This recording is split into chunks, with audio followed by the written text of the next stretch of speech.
supprime-t-il pas la souffrance partout dans le monde?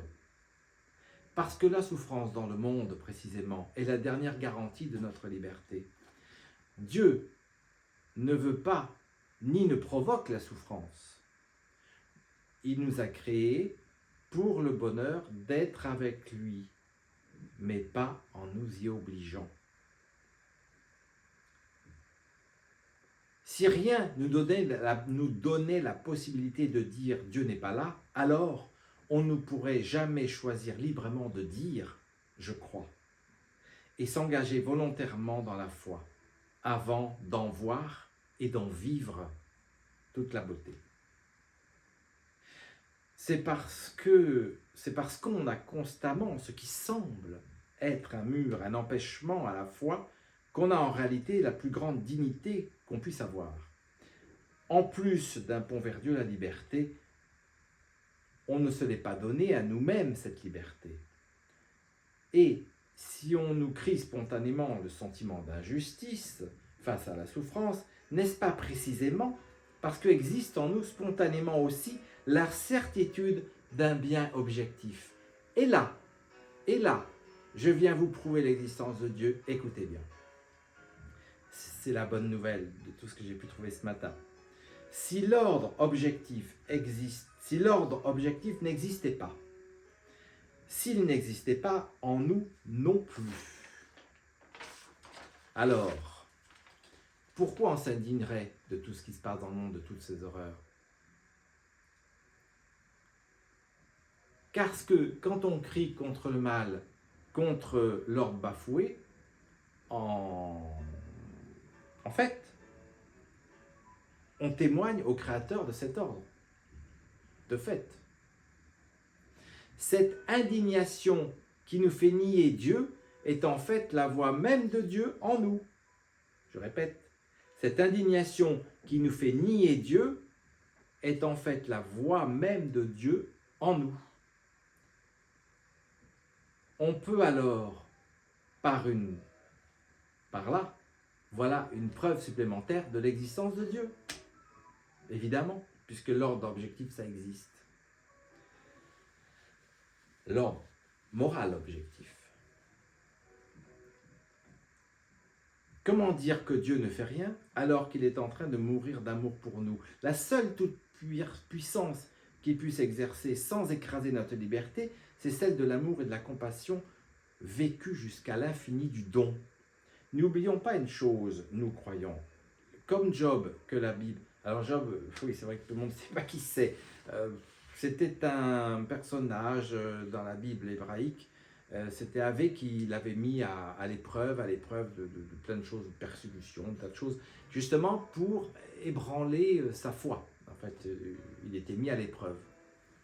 Alors, n'oublions pas, comme Job, que la Bible a peu cité en exemple, on a le droit pourtant de contester contre le malheur, encore heureux, bien sûr, et d'interpeller Dieu qui semble se taire.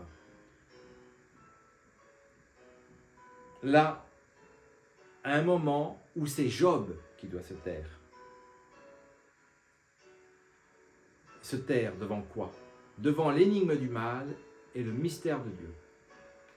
J'ai parlé à la légère, dit Job. Je mettrai la prochaine fois plutôt ma main devant ma bouche. Qui suis-je pour dicter à Dieu ce que je ferais si j'étais à sa place, ou le sommet de réponse, de répondre à mes questions? Il est bon d'attendre en silence le salut de l'Éternel, dans le silence de l'humilité et de la prière. Je pourrais recevoir, sinon une explication, au moins un éclairage. Cet éclairage, c'est la croix. Certes, le malheur de l'homme est grand, mais nous n'avons rien à dire car Dieu est maintenant dessus. Il est venu, non pas pour supprimer ni expliquer la souffrance, mais pour la remplir de sa présence.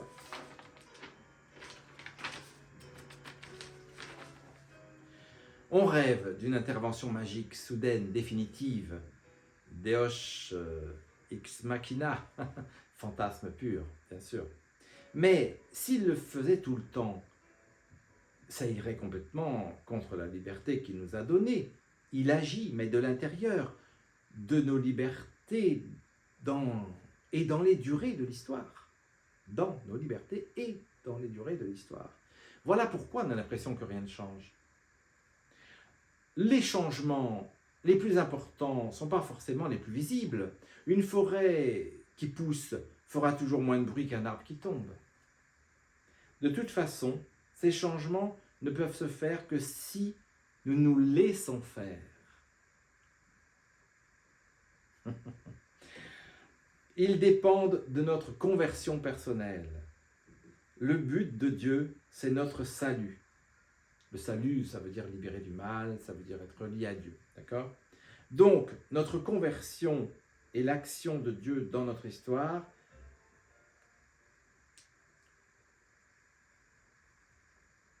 comment dire, si on n'accueille pas ce salut, si on ne l'accueille pas, pour nous, pour les autres, alors comment exiger un signe puissant et visible de Dieu ? Parfois il en donne quand même parce qu'il est infini bon et généreux, mais en fait c'est malhonnête de notre part que d'exiger une nouvelle foi, en tous les sens du mot. Tous ces changements dépendent aussi de notre prière. Pas de formule magique, on ne va pas réciter de belles phrases toutes belles, toutes jolies, mais il y a réellement quelque chose qui change de l'intérieur. Dieu n'a pas besoin de notre prière, c'est nous qui avons besoin de la prière, bien sûr. C'est le moyen que Dieu nous a donné de recevoir volontairement ce qu'il veut nous donner, et il ne nous force pas à prier. Mais il ne nous force pas. Mais ne pas le faire, ne pas prier, c'est vraiment pas c'est pas s'aider soi-même. Hein.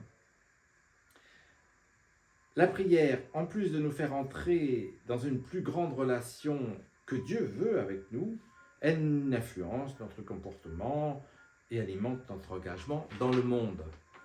Le salut du monde est acquis, certes, puisqu'il est venu sur la croix et qu'il a ressuscité pour qu'on soit sauvé, ça on le sait. Il nous a ouvert les portes du paradis, mais ce salut ne sera concrètement réalisé qu'à partir du moment où on en vivra volontairement. Car voilà l'extrême dans le don et dans l'amour de Dieu. Même ce salut, Dieu ne nous force pas à l'accueillir.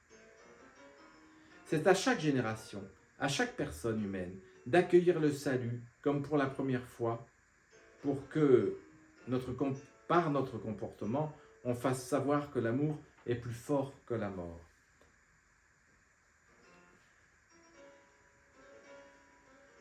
Je pense que j'ai prouvé beaucoup de choses. Moi, je crois à la force de la pensée. Je ne pense pas que la prière soit anodin, pas du tout, je l'ai expliqué. Je propose, pour cette guerre en Iran, qui nous attriste et nous fatigue et nous angoisse, que quand on se lève le matin, entre 7h et 9h, je ne sais pas à quelle heure vous vous levez, 30 secondes de pensée positive et d'amour pour que tout ça se calme et s'arrête. Pourquoi ? Parce que nos pensées deviennent des choses. Ce n'est pas anodin, ce n'est pas une folie, ce n'est pas une lubie, c'est concret. Ça s'appelle la loi de l'attraction. Nos pensées deviennent des choses. Agissez. Au revoir. J'espère que j'ai répondu à l'énigme de la guerre. C'est pas facile à réécouter. J'espère avoir été clair, mais l'ordre objectif moral, ça existe. Allez, alors maintenant, vous avez la suite avec un texte du père Nicolas Vukic.